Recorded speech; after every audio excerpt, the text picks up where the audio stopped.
Belki çok aldatmışım can diyen cananları.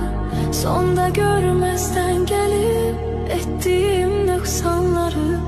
Var ümidim affedersen sen beni.